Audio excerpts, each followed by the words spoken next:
Sævar, nokkuð öruggur sigur í fyrsta leik. Þú lítur að vera ánægður með þína drengi í dag. Já, ég er mjög ánægður. Mér finnst allir vera frábærir í kvöld og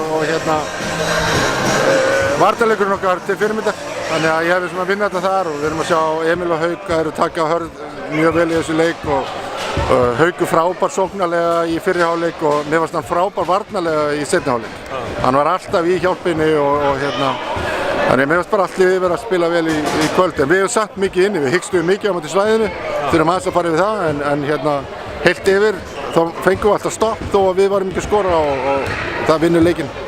Eins og þú talar vörðina, var það gameplanið ykkar að halda þeim bara í núllinu?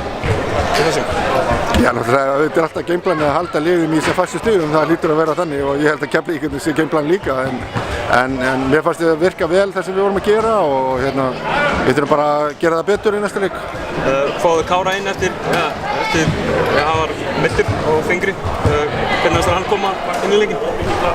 Mjög vel og hann spilaði gríðarlega vel og var öruggur. Hann hefði ekkert verið að byrja nema hann væri tilbúinn og hann er búinn að æfa vel núna í viku og hann æfði mjög vel meðan hann var meiddur og þannig við vissum alveg að hann var tilbúinn í þetta og þess vegna settum við hann í byrjunarlið. Þannig að þetta er ekkert sem kemur á óvart. Nú eru tveir reyndir þjálfarar að þjálfa þessi tvö lið. Sjáum miklar breytingar í, býstu við breyttu Keflavíkurlið?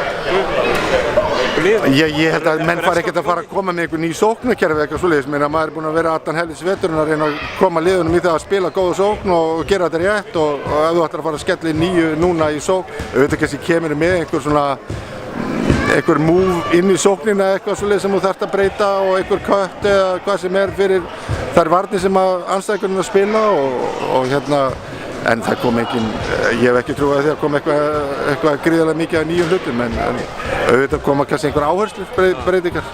Takk.